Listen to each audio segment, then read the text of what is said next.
Um, cool. So basically it's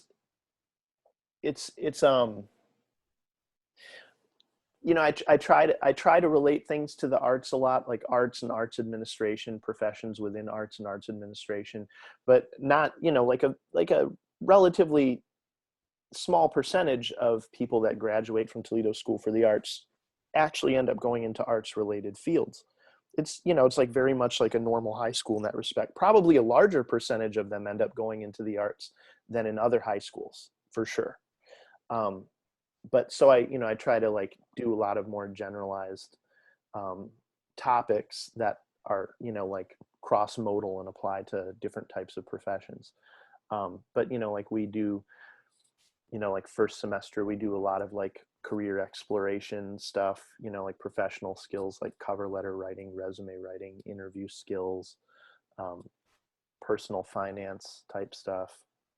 um, like this semester. Actually, it's interesting that you're our guest this Friday because we're just finishing up a unit on just like real nuts and bolts basics of like a contract terminology, like just basic legal terminology, like the nuts and bolts of a contract. Like the Yeah. really basic Yeah. steps, like like acceptance, mutuality of obligation, Hmm. considerations, competency and capacity, legality, blah blah blah, and and then going over like different terms like force majeure and like indemnification, Right. Yeah. liability, like what those Yep. things mean, you know. Well, Uh, I mean, it's really great that, I mean, I think the students are getting exposed to the business side of arts, because I think it's something that a lot of people just don't know much about. They don't know it exists. You see what's on your TV screen, you see what's coming through your Spotify playlist, but you don't really know where that stuff came yeah, from. you completely take Um, it for granted. right, right. And yeah, I mean, I can tell you kind of, would it be better to start just kind of how I ended up in the industry and doing what I'm doing, and Yeah, what that involves? yeah, I think Okay, so. Yeah, I mean, like, yeah, talk. I mean, I think, I mean, we can start talking now. We only have 8 people here, but more people will should be trickling in. Like in the next few minutes, I would think and hope. Um, but yeah, just talk about like your maybe like your background, maybe even like start at your like education. Well, talk about your current job right now, and then maybe go back to like your educational background and like the trajectory that led you. sure. By the So, way, hey guys, yeah. Oh, you can yeah. introduce. So my name is Anant Tamirisa. Thank you so much for having me, Lucas, and the rest of you. Really flattered to be here and speaking to you all. So I know Lucas from high school. We go way back, probably actually earlier, from the eighth grade, and we were in a band in high school, a couple of different bands in high school, and then Lucas went on to music school and to become your esteemed teacher, and you guys are very lucky to have him. Um, so so yeah, I'm vice president of business and legal affairs at a company called AGC Studios. We are a startup. We launched 2 years ago. Our CEO is a guy named Stuart Ford, who he used to run a couple of divisions at Miramax, and then he launched his own company, which sold in 2000, I think 16 or 17, and then he left and started my company. And so we primarily work in the film and television space. On the film side, we are producers, financiers, distributors. So we kind of do a little bit of everything on the film side. On the TV side, we work in scripted and unscripted content.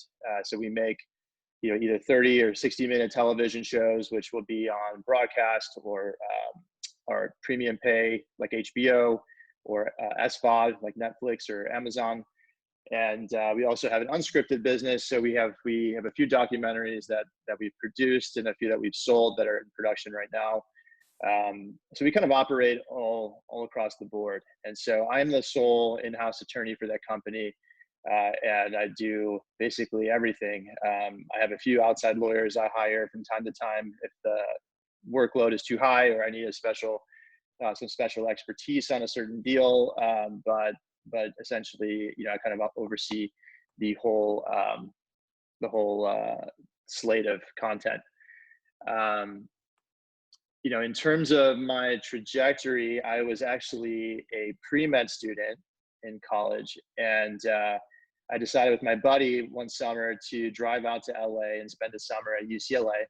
I And forgot that you were pre-med, man. That's right. yeah, yeah, I didn't really know what I wanted to do, and honestly, I didn't know what my options were. That's why I think this class is so great, is that you're getting exposure to just so many different types of careers and opportunities. But yeah, I moved out to LA. I spent a summer at UCLA, and I lived in a fraternity house with about 40 other strangers. And actually, Lucas, now that I think about it, you came and visited me I did. that summer. So yeah, it was a good time. But one of the guys I lived with worked for a record label, and he, I would go to UCLA, and I was studying organic chemistry and physics, and just having pretty, pretty structured, basic kind of experience. And this guy I lived with was, working for this major record label, and had great stories. And I was like, so you're telling me you work, for a music company, and you're working with artists, and that's a real job, and you can get paid, and you can have a career doing that. And he's like, yeah, that's a real thing. And so my mind was blown, and I was, pretty amazed that this is an option for me. And growing up, playing music, and with Lucas, I'd always, loved the arts, and loved creating things, and didn't really know what the business looked like, around being in the creative kind of realm. And so the next summer, I worked for a record label in New York City, and that's when I was really exposed to the transactional nature of how entertainment and law and business, and how they all kind of correlated. Marketing, promotion, distribution. I mean, there's just so much to it that I didn't know about. And so What once I label were took that you at? all, What label were you at again? That it was an indie label called Ace Fu Records. That's right. Yeah, That's right.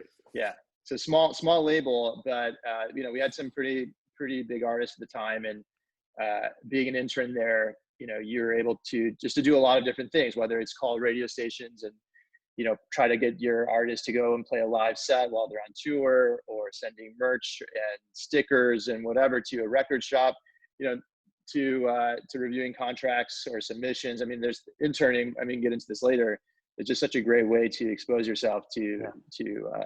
to different career opportunities. But that being said, that summer after I left New York, I was like, okay, what can I do in the entertainment industry that allows me to pursue higher education, kind of have a backup plan, which my parents have always kind of instilled on me, was okay, well, you can potentially go and do something quote unquote risky, but try to have some sort of backup plan or contingency to fall back on. And so to me, that was law.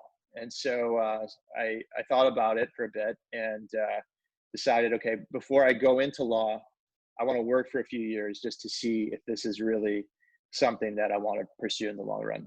And so after I finished college, I moved out to LA. I got a job at Lionsgate Entertainment, and I started at the bottom of the barrel, literally minimum wage.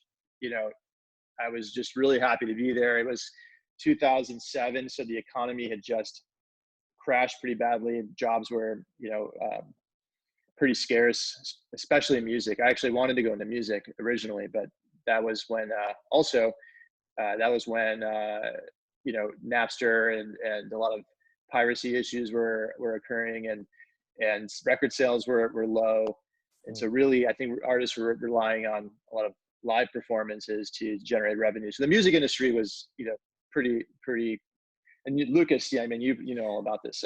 Oh man. That Yeah. was a really rough time I mean, I for. remember seeing those labels go down like dominoes.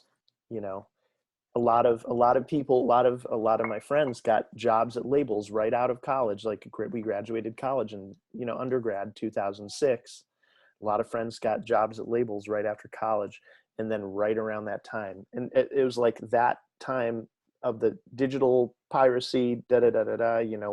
I mean, I don't even want to call it the digital piracy, but like the music industry was not making the transition very gracefully to the digital realm. Right. And Yeah. then accompanied with the financial crisis, it was just like dominoes. They're just going down. Everybody was losing their jobs. It was crazy. Yeah, it was bad timing for me. Yeah. But the good thing was the film industry was thriving, at least at that time, somewhat. And I was able to find a job, entry level job, and I kind of worked my way up at Lionsgate, and I was there for about three and a half years. And I worked with a lot of lawyers, a lot of finance executives, and we were primarily distributing and financing independent motion pictures. And to me, it was like putting it together, this puzzle. It was a very complex kind of deal and transactional, construct that we had to deal with, and a lot of different parties involved, and it was a lot of problem solving, which I liked. And at the end of the day, your movie is on the screen, and you pat yourself in the back, and it's a really, kind of satisfying feeling. But I also felt that I was hitting kind of a plateau in my career if I didn't go back to school. So to me, that was like, okay, that was a good time for me to take a step back. And I was 27 at the time, and I decided to go back to law school. So I actually moved back to Toledo and went to University of Toledo and did a joint law and MBA degree, and I finished that up. And I remember finishing up in the middle of winter, and I finished actually a semester early, and I was studying for the bar exam in Ohio, and it was the polar vortex winter, Yeah. and it was terrible. And so next thing I knew, I was in my car driving back to LA with my dog, and I decided to hunker down in LA and study for the bar. And yeah, so I took the California bar, passed first try, thankfully. It's one of the more difficult exams out there in terms of bar exams. And I started working 2 weeks later back at Lionsgate. And we can talk about kind of making connections and that sort of thing, but really getting a job as a lawyer in-house straight out of law school is kind of unheard of, unless you are starting, probably you're overqualified potentially for the position. But I had some connections that I had made prior to law school. I had kept in touch with these people throughout law school. And then so when I was done, they came knocking and they said, "Hey, we need somebody. Can you start?" And so it was great timing for me. And I started at Lionsgate. I worked there for about 4 years, 4.5 years. And then I left to join my now current company, AGC. And so that's kind of my path, Yeah. if you will. So how was your role different at AGC than it was at Lionsgate? Like what are Yeah. the So Lionsgate is a large company. Lionsgate, they produce content, but they primarily distribute content. And so they whether they produce it themselves or they acquire it from a third party and pay for it and finance it themselves, they will put it into theaters. They'll put it onto. They have output deals with streaming platforms and with pay TV channels and with broadcasters. And so they will be able to basically put that content into your home or into the theater where you can go see it. And so my job there, and as you can imagine, there's a lot of lawyers within a big company, publicly owned company like that, probably 150 attorneys. And so you basically get siloed unless you're a more senior level attorney, like a general counsel who's the head attorney of a company. You're probably more confined within a box of certain deals. And so at Lionsgate, I was mostly working on acquisitions. And so these are titles that are already produced and financed, and they're done. They're finished films, which we would then go and acquire. So whether that means we paid them a certain price for it and we basically buy out the whole film, or we license it from a third party, I would do that deal. Sometimes we have what's called a negative pickup, which is something that, let's say, Lucas, if you're a producer and let's say you have an idea, you have a screenplay and some talent attached, and you're ready to go and produce this movie, you may come to me at Lionsgate and say, "Hey, listen, I need you to finance the movie, but here's my package, the screenplay and these 3 or 4 actors attached to it, this filmmaker, and Lionsgate will then acquire that movie after it's done, but we'll give you basically a piece of paper that allows you to go to the bank and get your financing. And So when you say financing, so essentially you're taking out just like a giant loan from, I yeah, mean, yeah. So the loans, it's a combination of loan, which is debt, and equity. And the financial, I guess, the different types of financial structures you can put in place are just kind of infinite, right? Like there's just a lot of different ways to do it. But sometimes the most common way you do it is you take, let's say you're a package, right? So this is a screenplay with talent attached to it. And you say, okay, what genre is this movie? Is it a comedy? Okay. Who are the actors in it? How have their last few films performed? And then you run and you take all the data from that and you kind of extrapolate how you think your film will perform based on that data. So if it underperforms, this is what you stand to make or actually lose, right? So if you underperform, you're going to lose money. So here's your loss analysis. Here's your kind of your base case analysis. This is just a moderate breakout success where you do decent box office or you make a great sale or a decent sale to Netflix or somebody. This is my middle ground, and here's my breakout. So you hit like $100 million box office. Here's what you're going to make ultimately. And so you run that number, that model, right? And it's an Excel model, right? So it's really just crunching a bunch of numbers, and you kind of assess your risk profile, and you say, okay, well this makes sense from a financial perspective because my downside is pretty low based on the data. So we should make this movie. It makes sense. So then what you'll do is you'll go to your international distributors.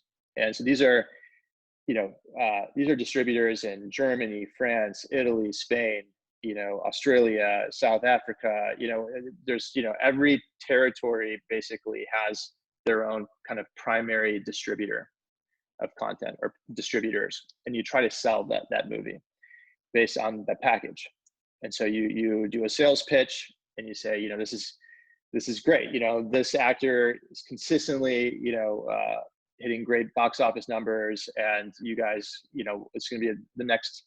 I remember when we sold Hunger Games. That was a big one, right? So like we had the first Hunger Games, and no one, this was not a franchise movie. No one knew who Jennifer Lawrence was, but we had to go out and sell this, right, internationally. And so they'll say, okay, we believe in this. We think this is a good idea. We'll pay you what's called a minimum guarantee, which is essentially an advance payment on the movie. So let's say for simplicity's sake, the minimum guarantee is $1 million. So, but that $1 million isn't paid on signature of the deal. It's paid in installments over a period of time. The bulk of that payment would come when I actually hand you the film and say, okay, I've delivered to you, now pay me. yeah. But what we do is we take that contract, right? It's worth $1 million, and it comes from, we'll call it a creditworthy distributor, a distributor who pays their bills on times, who they have a low default risk, which means that they won't pay when it's due.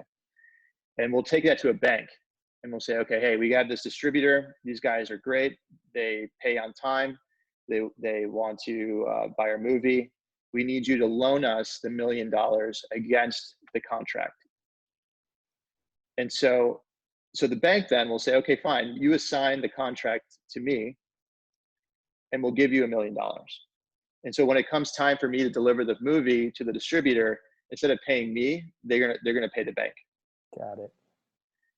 And so that's how we go out and we finance movies. Is we try to cover as much of the budget of the movie through that loan structure.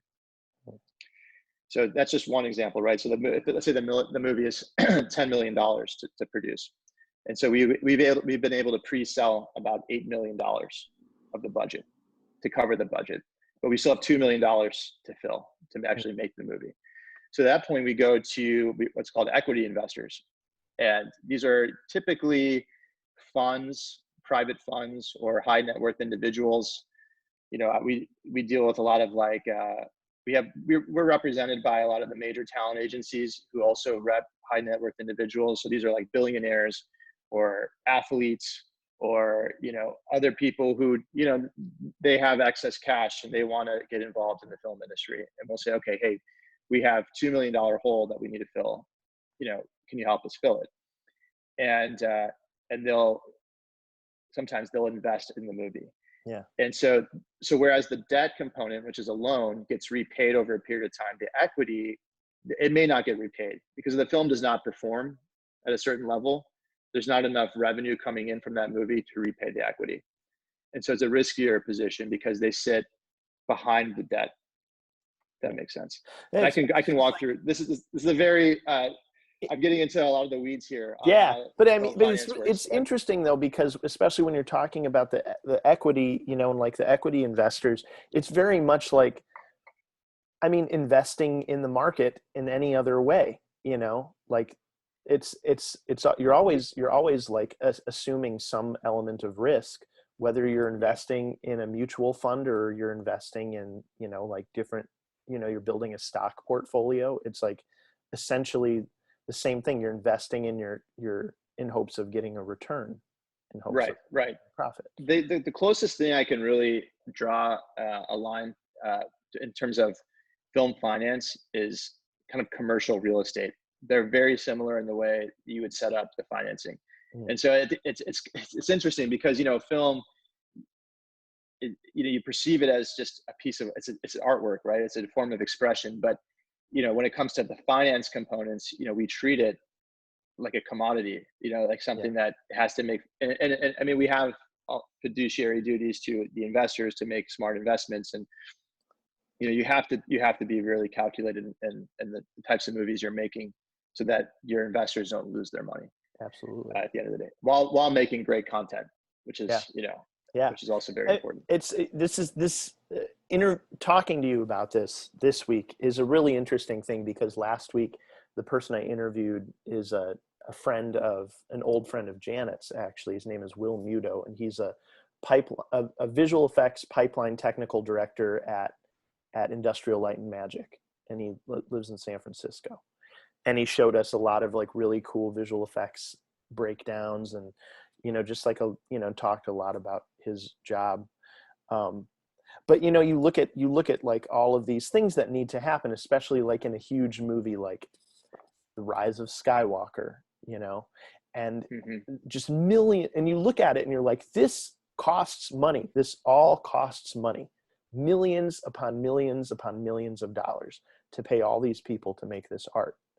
And it's, it's like talking to you now, it's like, well, where does that money come from? How does that get done? How do people get a paycheck to make this stuff?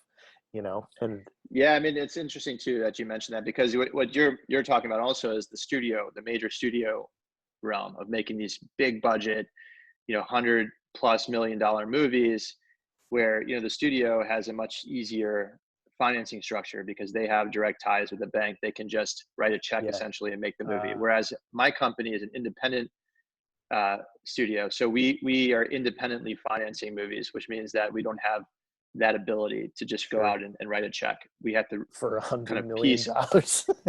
What's funny, we actually made a $100 million movie last year called Midway. It's a Roland Emmerich movie, and it was the largest independently financed movie in the history of making movies. Wow. And so it was crazy. It took a lot of effort, and I mean, the movie's okay. It's okay. I don't know. Maybe some of you guys have seen it, but I guess we kind of broke the threshold there, which is kind of nice. Yeah. That's a funny thing, that reaction that you had. There's a funny thing too that Will mentioned last week, where it's like, like you guys, you have this day-to-day grind, and you put your like blood, sweat, and tears into these projects, and it's a lot of work, and you don't really fully know how it's going to be received when all is said and done.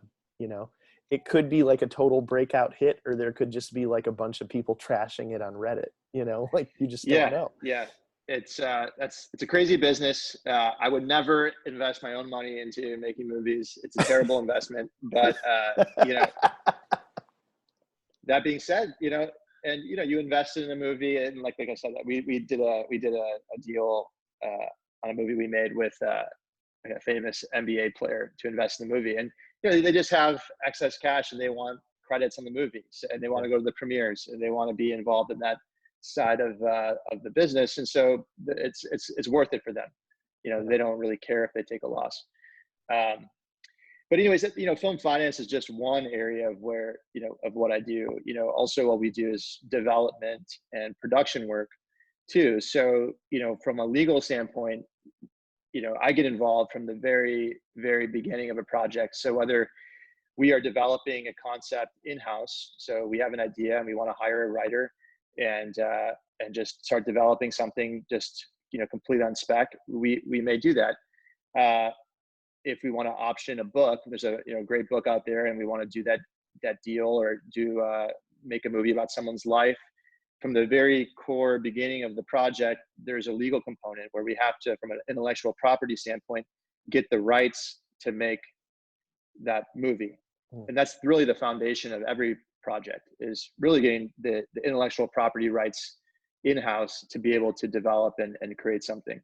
And so I'll step in at that point. We'll usually go through a period of development where we hire writers or option existing material and continue to develop it, get it to the point where we can bring on talent.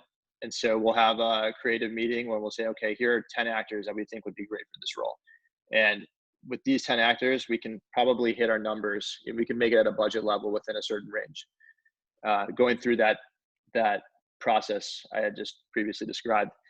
And then we'll go out and we'll try to make deals with the actors. And so we talk to the agents, we talk to the lawyers, and we try to formally bring the actors and obviously a very important part of this is getting a great director. So you want to get, a filmmaker on a project that you can trust with the keys, right? The filmmaker is kind of like the CEO and the visionary for each project. And so you need to make sure that that person is capable.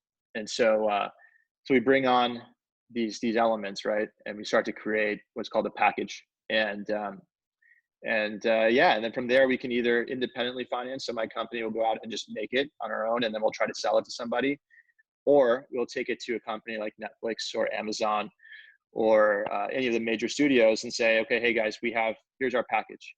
We're going to make this movie. Do you want in? And sometimes they opt in which case it makes my job a lot easier from a financing perspective, because like I said, we're just getting one check and we can get started.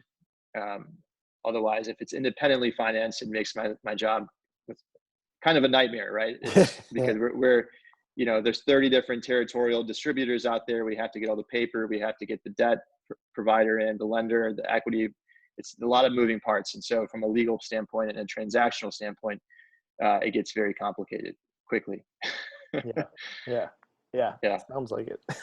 And then once the movie's done, we sell it to a distributor. And so we finished a movie recently. Actually, the first movie that my company, Midway was one, but the first one that we independently financed in-house completely, we just finished, and we're delivering now to our first distributor. And it's it'll be nice to see that movie on the big screen and be done with it, move on to the next one.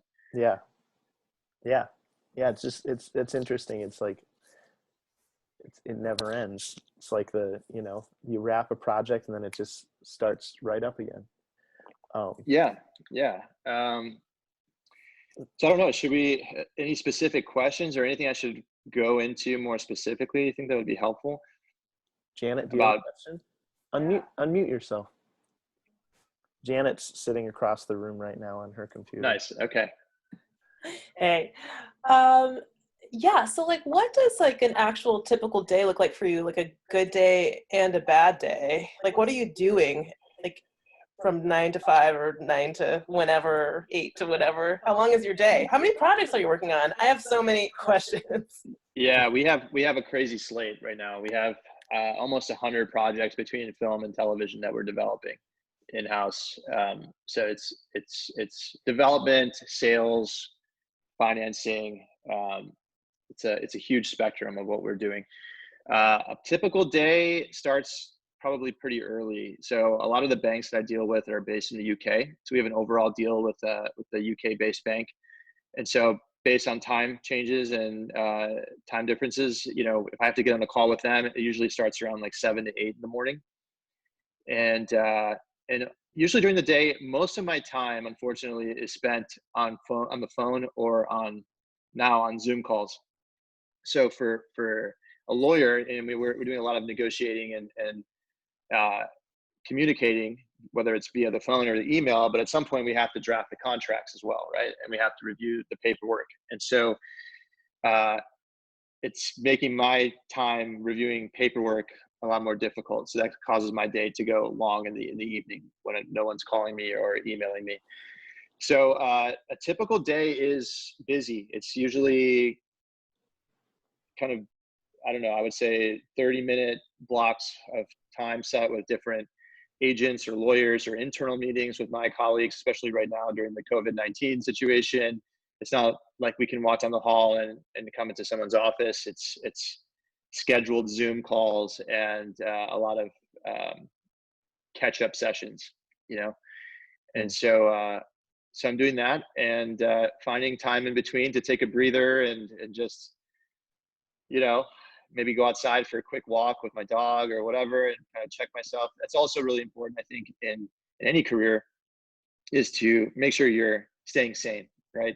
If you're just on 24/7, you know, kind of getting panicky about emails and phone calls and stuff, it's not good for your long-term mental health and well-being. So it's important, you know, and I've learned the hard way, I think, to say, okay, you know, I need 30 minutes to reset.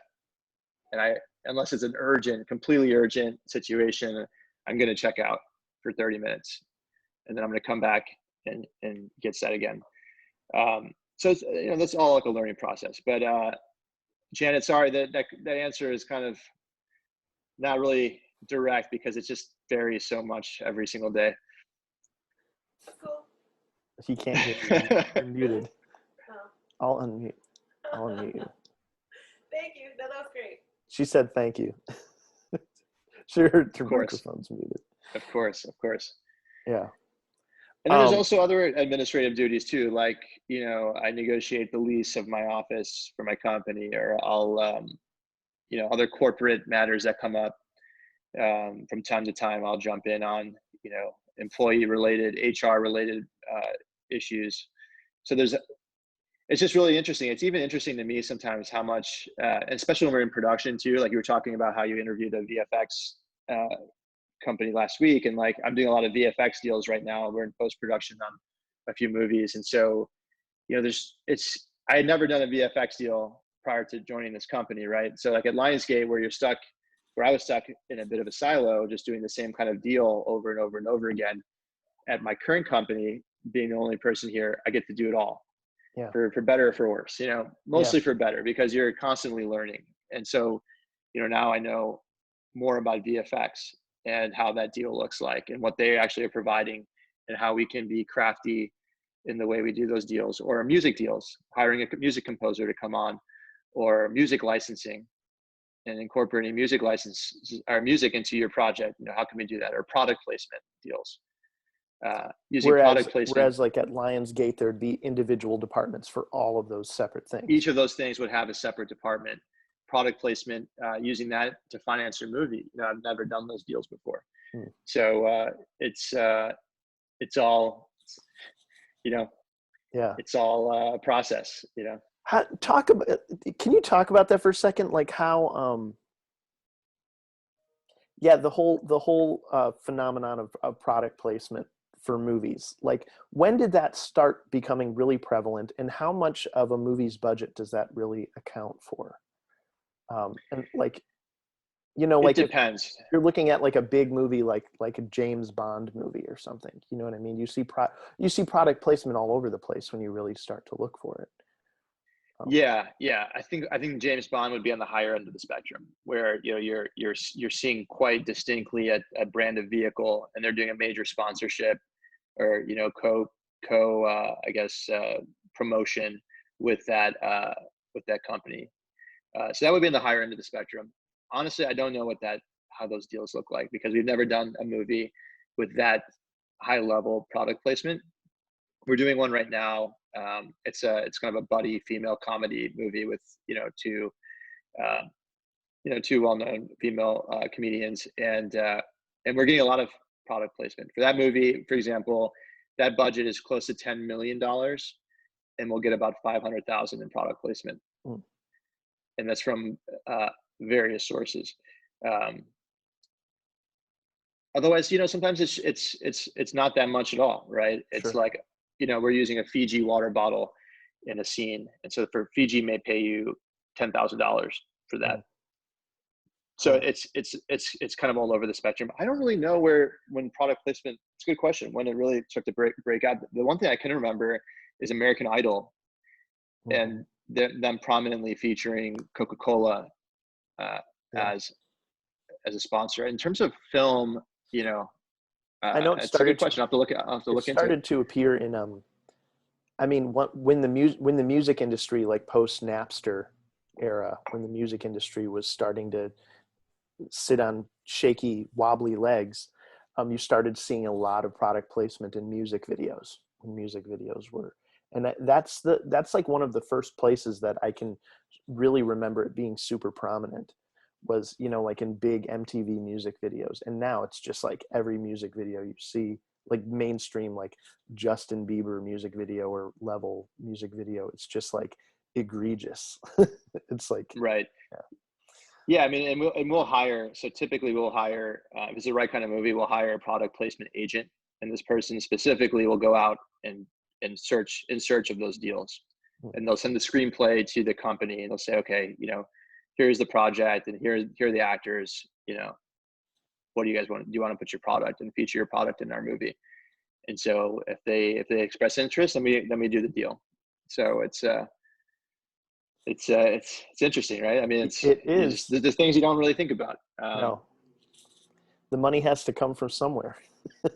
Yeah, I mean, and then we go into the weeds. I mean, like when I'm doing an actor deal, it's everything from their upfront compensation to the types of flights that they're taking, to how many extra tickets are they bringing for their families, the type of dressing room they get, to their own personal hair and makeup and wardrobe stylist. Yeah. In So other words, they're rider. Yeah, they're contract rider, basically. Yeah. Well, yeah, it's different than music. I think music, they call it a rider in the music industry. Like if you're, that's typically like when you're touring, right? And you would go into a venue, and this is the requirements that you need to perform there. Yeah, it's essentially that's the same exact concept. type of contract that we've been looking at this past week with the Okay. class. Okay. Yeah. So I mean, it's funny. I mean, I got yelled at by my CEO recently. We were doing a deal with JLo, and in her deal, I proposed first class plane travel, and he called me and yelled at me because he's like, dude, do you think JLo travels first class? And I'm like, I don't know. And he's like, she only flies private. Like, why would you do that? That's so insulting. I'm just like, okay, man. So I'm learning too. So apparently, if you guys ever do a deal with JLo, don't fly her first class because she won't take it. Oh, that's so great. That's so great. I love, and like throughout like it's just like throughout like a career, throughout a work life, you acquire stories like that and like little anecdotes like that, and they're just like gold. Yeah, but it's also interesting too. It's like, it may seem kind of just like ridiculous to us to think about this, Sure. but at the same time, it's like if you're in a highly competitive atmosphere, let's say JLo is getting 10 projects a week that are actually viable products or projects, it's something like that could actually set you apart from being able to land her or not. So it's actually a viable concern in a really strange way. Yeah. That's great. Well, before I jump in with any of my questions, did anybody any students, anybody on the floor, or Janet, does anybody have any questions? Please chime in.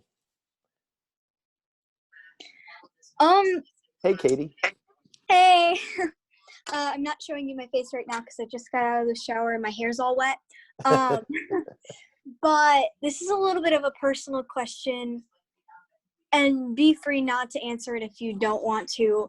But like for your job, what on average is the salary?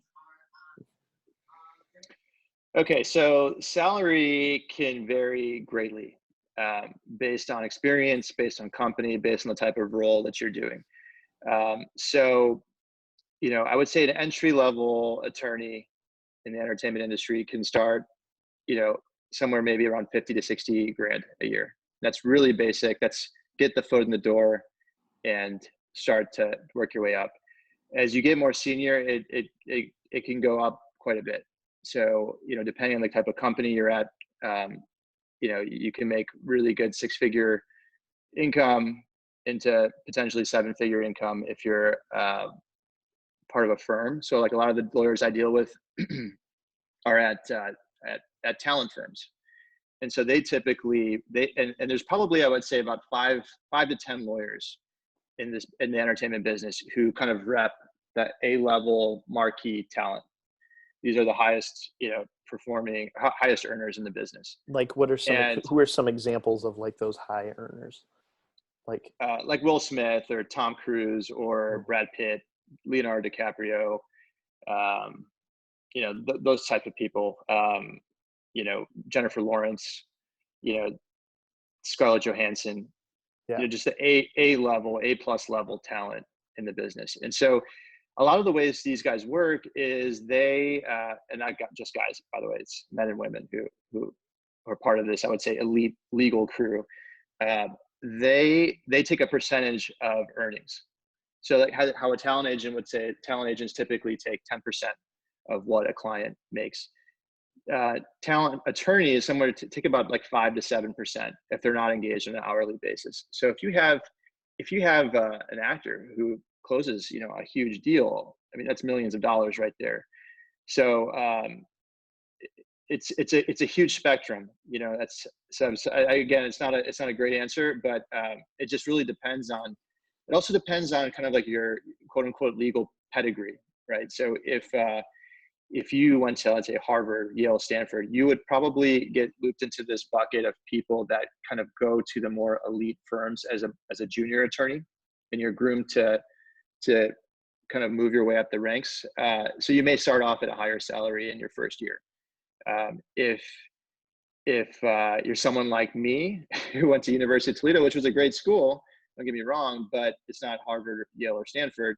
You have to come in and prove yourself, and you have to work extra hard to do the deals. And so, I mean, I sit toe to toe with those, I would call them elite lawyers on calls, and I'm doing the same types of deals as them, or with them, or against them in some cases.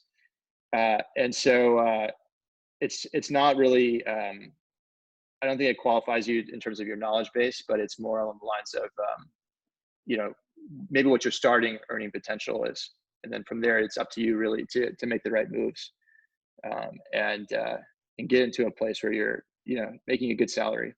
That said, though, it's important, though, I think in my experience, to weigh salary, your weight on salary versus your work-life balance, because you can take a job, make a ton of money, but be working 24/7, and you're tied to your phone, you're tied to your computer, your weekends, your vacations, they're all occupied.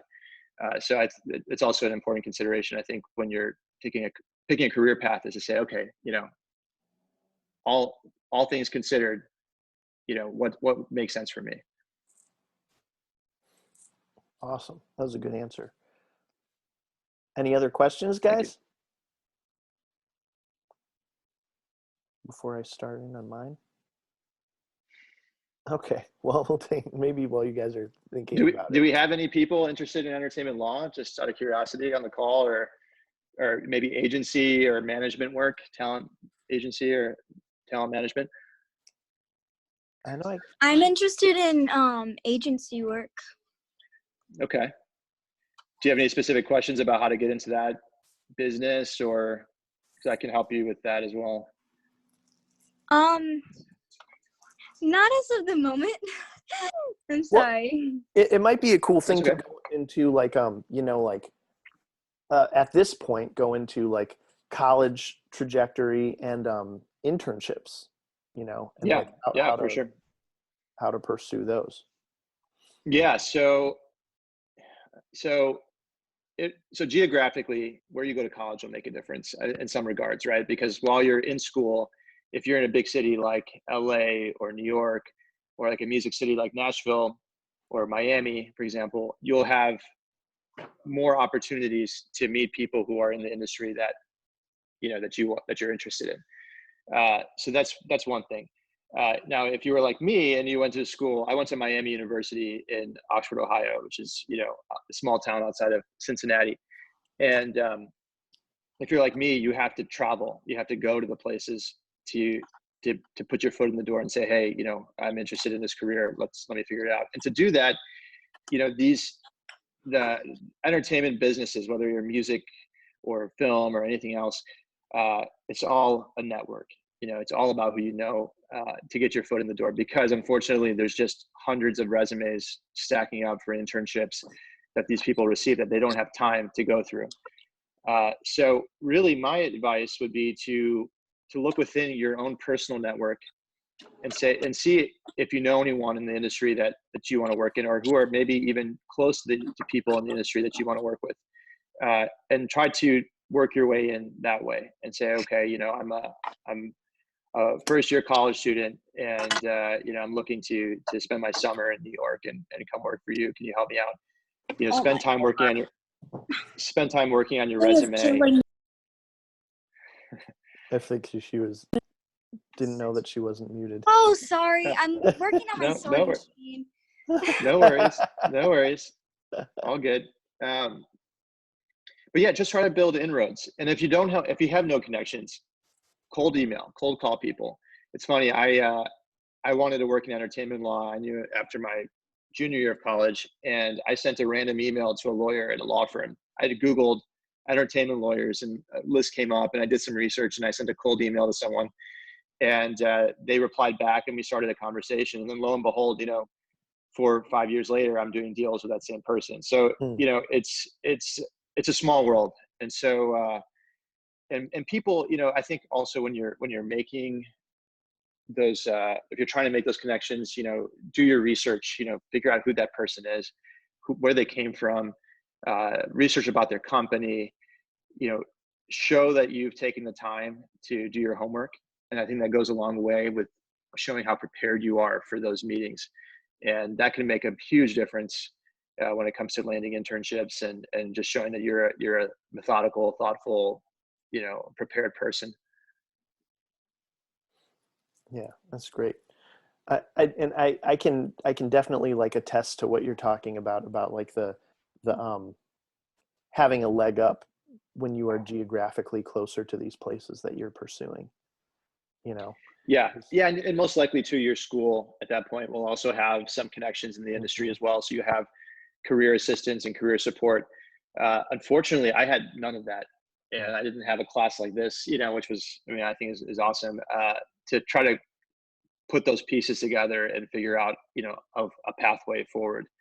But it's totally doable. It's totally doable, and I think it's a pretty fun career. It's interesting. Like most lawyers, I feel like, at least my classmates from law school, they end up in a very typical legal career, for better or for worse, right? Some people really like it, but when you're doing insurance claims and certain things, it's great work, and I'm sure it could also pay really well. But at the end of the day, to me, it's not the most fulfilling job. I like to work with really great, smart visionaries who have great ideas, and be a conduit to helping them achieve, whatever they're trying to do. Yeah, this leads into what I wanted to ask you, which is like kind of like a 3-tiered question that I've been asking everybody that I've interviewed, and it's pretty general, but I think it sparks a good line of discussion. What's your favorite part of your job? What is the most difficult, or maybe your least favorite part of your job? And what part of your job would like an outsider find just completely surprising? Like a preconceived notion that a preconceived notion that you could dispel, or just an element of your job that people just would be very surprised to know about. Mm.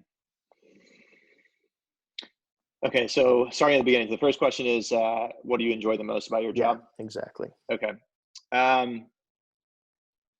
Okay, so I think one of the things I've enjoyed, and this may be more about a personal growth thing than a job thing, but being in situations where I felt like there was no way through.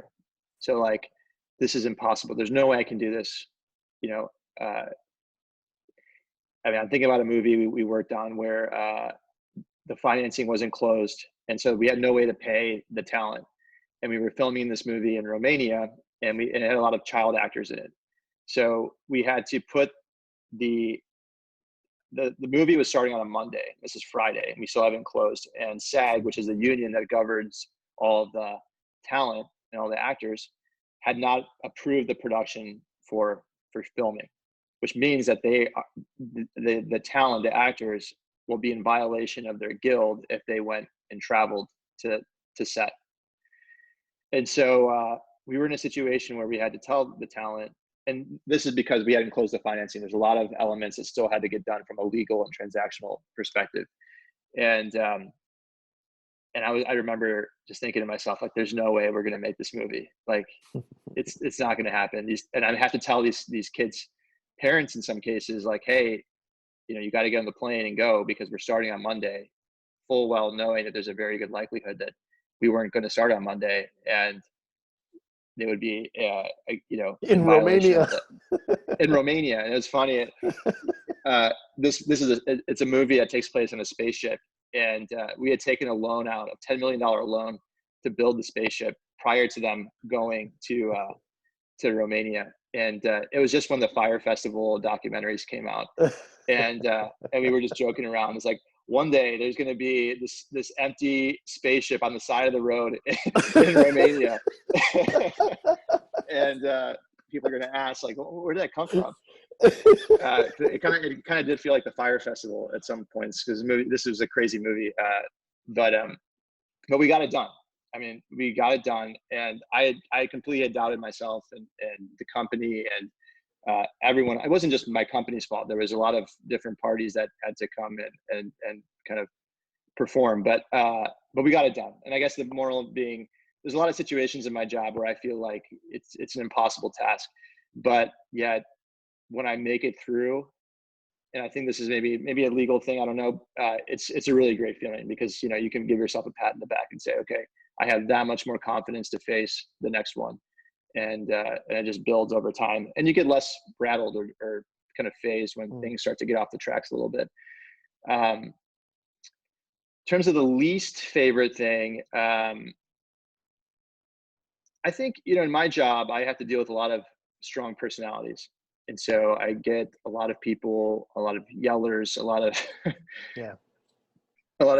you know, just really tough personalities and tough negotiations. And so, you know, you just have to learn to just keep your calm, you know. And I think I'm a pretty calm guy. So if someone starts to scream or yell at me on the phone, you know, you just can't take it personally. So, but there were times where I got rattled. So that's like one of my least favorite things. I just don't like dealing with people who are just kind of, you know, I won't say the word, but I had it. There's a piece of advice that a coworker of mine always used to give me, like, because, you know, I would deal with folks like that from time to time as well. And he would always just say, like, man, it's just got to be like water off a duck's back. Just got to let it run right off of you. You can't, you know, you can't like internalize it and take it personally. Yeah. That's not yeah, exactly. You're right. That's good advice. So that's probably one of the more least favorite things I like about what I do. And then what would be surprising? Yeah. You know, I would say if I were to show you the amount of paperwork and deal making it actually takes to make a movie, it would fill a binder probably about, you know, yay big. And so it's just a super complex process, and that's just the legal part. You know, you see like VFX, music composing, film editing. I mean, there's just so many elements to making a movie. And it's so interesting because when you see a really, really bad project, you know, and you see a really bad film, and you're just like, wow, that was terrible, you know? Or even like a movie as part, like a franchise movie where you're like, oh my God, you know, that was so bad. And it wasn't like terrible, right? But it was average. It just, I think when like, and this is just the common public taking this in, they don't really appreciate, I think, how much work has gone in for in some cases years to make that possible. And so I think, to me, being in the weeds on production and distribution, because I was only at Lionsgate, I was just looking at acquiring a finished movie, but now seeing the full spectrum of how much work it takes, not only to make a feature film, but a television series or a reality show or a documentary. It's a crazy amount of work, and I think the reason, you know, I don't know, people, and I think LA for me it's personally inspiring because I think people here are pretty passionate about what they do, and so, you know, even if a project turns out bad, and you know, there's various reasons why, you know, maybe bad acting or the filmmaker didn't do a great job, or it was edited poorly, or the music is bad. You know, there's so many different reasons why it could go off the tracks, but you know, I think that it's just really surprising to me how much hard work goes into making a bad movie. Yeah, yeah, that's so interesting. Well, cool. I want to open up the floor if there's any last questions. We should probably wrap it in the next few minutes. Does anybody have any last questions?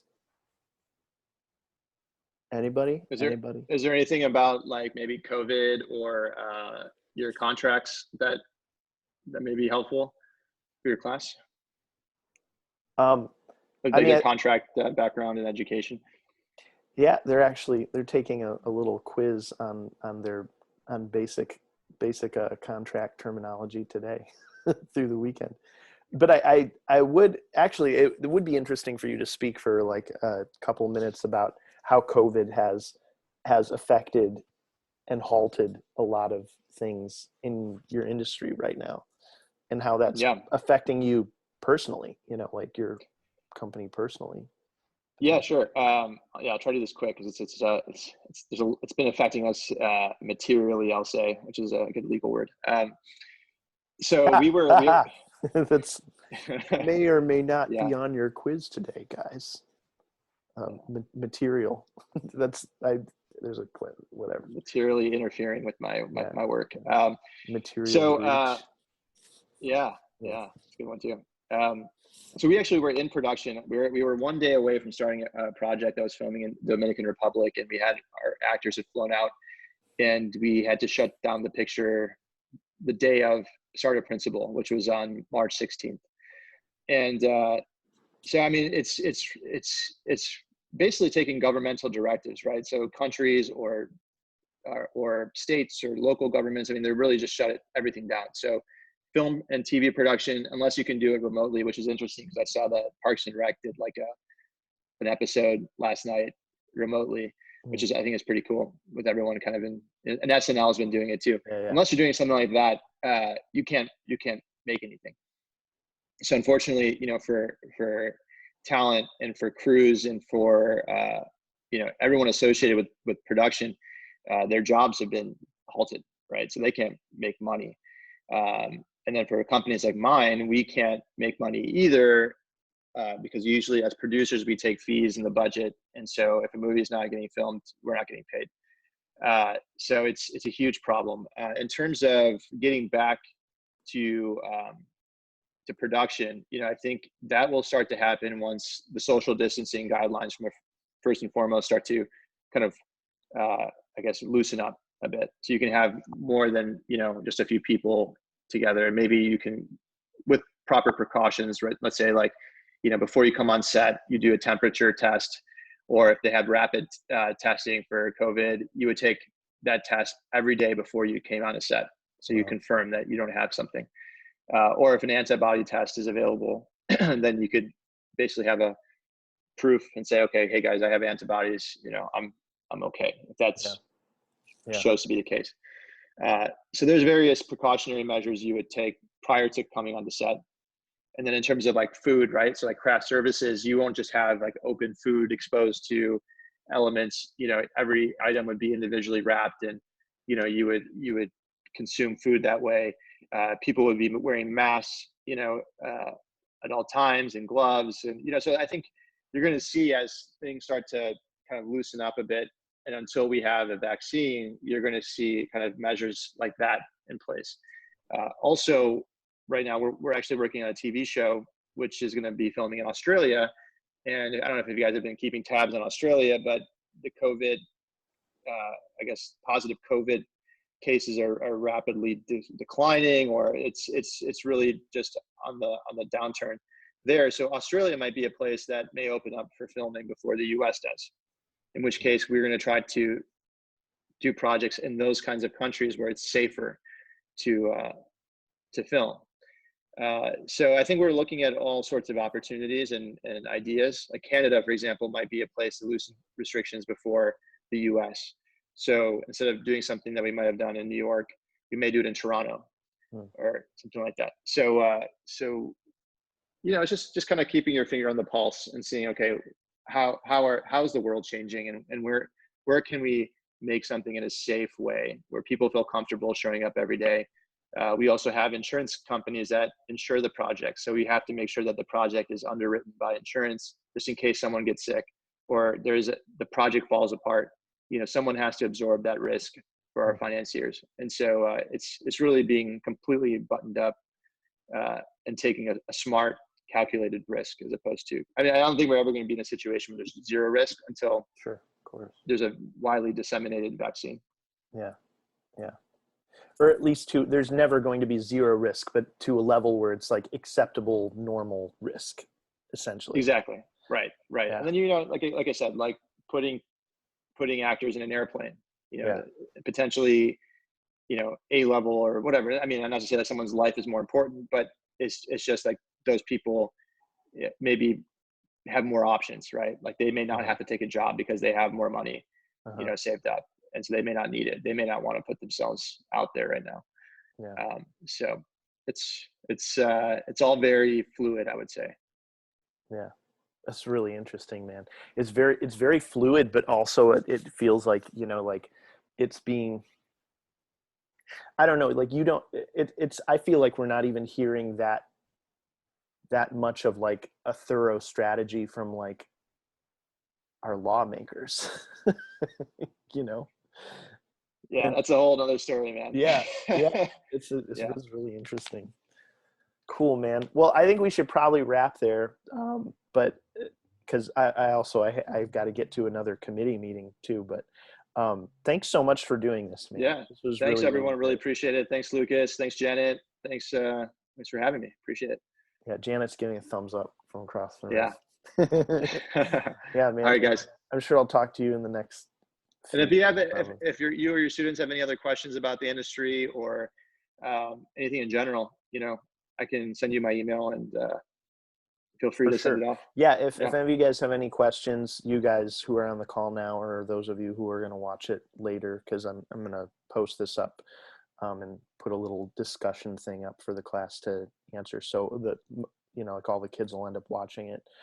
Just let me know. Email it to me, and I can either connect you guys or I can relay the questions or whatever. So yeah. Sounds good. Cool. All right. Thank you, guys. Thanks, have a great man. weekend. Okay. Take care. All right. All right. Talk to you later, Bye. everybody. Bye.